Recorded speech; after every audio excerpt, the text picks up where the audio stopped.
Hello student, আজকে যেটা আলোচনা করব দেখো ক্লাস 12 অর্থাৎ দ্বাদশ শ্রেণীর রাষ্ট্রবিজ্ঞান সাবজেক্টের 2022 সালের ডব্লিউবিটি এর যে নতুন টেস্ট পেপার আছে সেই টেস্ট পেপারের 2 নম্বর সেটের এসএকিউ নিয়ে আজকে আলোচনা করব।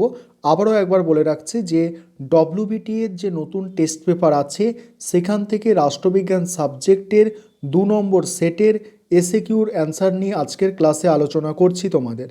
এর আগে তোমাদের সেট 1-এর আমি এসএকিউ আলোচনা করেছিলাম, ঠিক আছে? দেখো আজকের ক্লাসটা ভালো করে বুঝে নাও, কোনো সমস্যা থাকলে অবশ্যই তোমরা জানাবে। সেক্ষেত্রে 1 নম্বর প্রশ্ন কি আছে দেখো, আন্তর্জাতিক সম্পর্ক ও আন্তর্জাতিক রাজনীতির মধ্যে একটি পার্থক্য লেখো।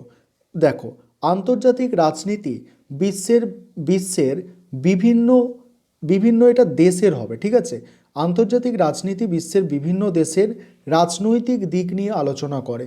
অন্যদিকে আন্তর্জাতিক সম্পর্ক বিভিন্ন দেশের রাজনৈতিক দিক ছাড়াও সামাজিক, অর্থনৈতিক প্রভৃতি দিক নিয়ে আলোচনা করে। তারপরের প্রশ্ন, জাতীয় স্বার্থের দুটি বৈশিষ্ট্য লেখো। 1 নম্বর হচ্ছে নিজের দেশের ভৌগোলিক অখণ্ডতা ও নিরাপত্তা রক্ষা করা। 2 নম্বর দেশের সার্বভৌমিকতা ও মূল্যবোধ রক্ষা করা। এখানে 2-এর অথবার প্রশ্ন যেটা আছে, বিশ্বায়নের দুটি কুফল লেখো। 1 নম্বর হচ্ছে বিশ্বায়নের ফলে বিশ্বের বিভিন্ন দেশে বেকার সমস্যা বৃদ্ধি পাবে। 2 নম্বর পয়েন্ট হচ্ছে বিশ্বায়নের ফলে ক্ষুদ্র শিল্প অবলুপ্ত হয়ে যাবে। তারপরের প্রশ্ন দেখো, 3 দাগের প্রশ্ন কি আছে দেখো, আধুনিক উদারনীতিবাদের দুটি বৈশিষ্ট্য লেখো। 1 নম্বর পয়েন্ট, উদারনৈতিক বলছে আধুনিক উদারনীতিবাদে রাজনৈতিক সাম্য প্রতিষ্ঠার উপর বিশেষ গুরুত্ব দেওয়া হয়। 2 নম্বর পয়েন্ট, আধুনিক উদারনীতিবাদ রাজনৈতিক ক্ষেত্রে বহুদলীয় ব্যবস্থাকে সমর্থন করে। তারপরের প্রশ্ন, মার্ক্স উপরিকাঠামো বলতে কি বুঝিয়েছেন? মার্ক্সবাদের মতে উৎপাদন ব্যবস্থা বা অর্থনৈতিক ব্যবস্থা হলো ভিত্তি, আর ভিত্তির ওপর নির্ভর করে গড়ে ওঠা সাংস্কৃতিক ব্যবস্থা হলো উপরিকাঠামো। তারপরের প্রশ্ন, মার্ক্সের মতে বিপ্লব কি? কি বললাম? মার্ক্সের মতে বিপ্লব কি?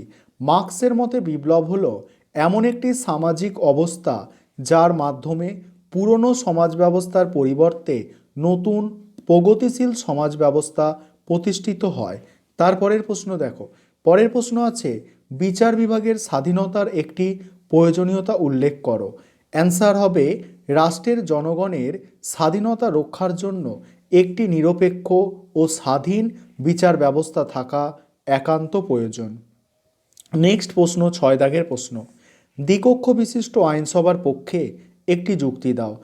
অ্যান্সার দেখো, আইনসভা দ্বিকক্ষ বিশিষ্ট হলে উভয় কক্ষ আলাপ আলোচনার মাধ্যমে সুচিন্তিত ও জনকল্যাণমুখী আইন তৈরি করতে পারে।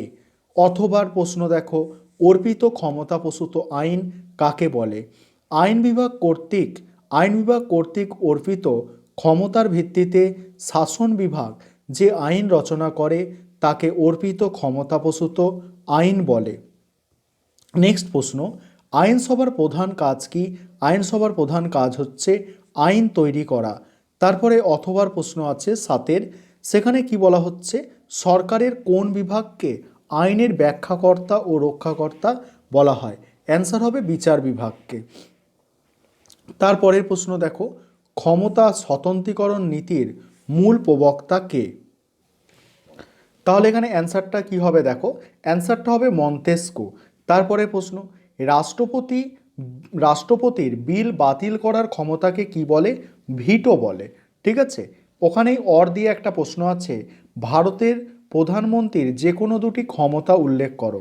1 নম্বর হচ্ছে সংবিধান অনুসারে ভারতের প্রধানমন্ত্রীর মূল কাজ হলো ভারতের রাষ্ট্রপতিকে শাসন কাজে সাহায্য করা। 2 নম্বর পয়েন্ট, লোকসভার নেতা বা নেত্রী হিসাবে প্রধানমন্ত্রীর লোকসভার নেতা বা নেত্রী হিসাবে প্রধানমন্ত্রীর বিশেষ ভূমিকা রয়েছে।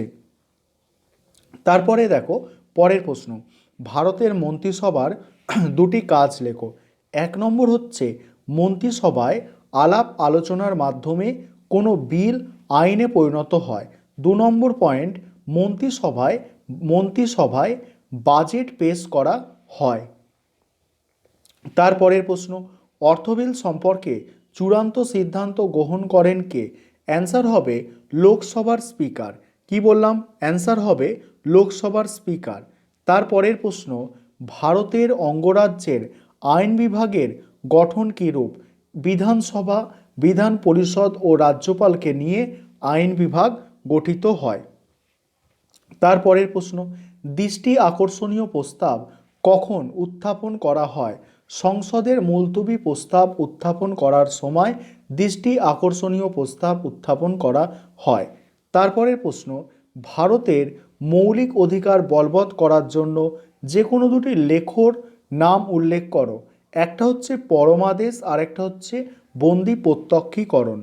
তারপরের প্রশ্ন, হাইকোর্টের মূল এলাকা কি? হাইকোর্টের মূল এলাকা বলতে যে এলাকায় সরাসরি মামলা দাখিল করা যায়। বর্তমানে মূল এলাকাভুক্ত বিষয়গুলি দেওয়ানি মামলার মধ্যেই সীমাবদ্ধ রাখা হয়েছে। তারপরের প্রশ্ন, বন্দি প্রত্যক্ষীকরণ কথাটির অর্থ কী? অ্যান্সার হবে সশরীরে হাজির করা। তারপরের প্রশ্ন, নবগঠিত গ্রাম পঞ্চায়েতের প্রথম সভা কে আহ্বান করেন? এখানে অ্যান্সার হচ্ছে বিডিও।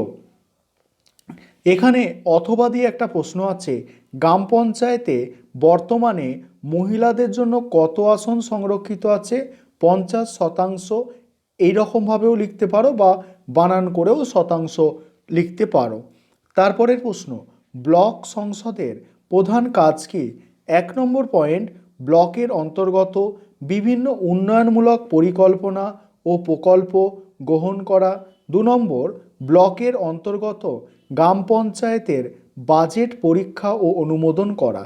এই ছিল আজকের ক্লাস। ভালো করে প্রতিটা প্রশ্ন খাতায় নোট করে নিয়ে ভালো করে সেগুলোকে বারবার ধরে পরীক্ষার আগে পর্যন্ত পড়ে ফেলো।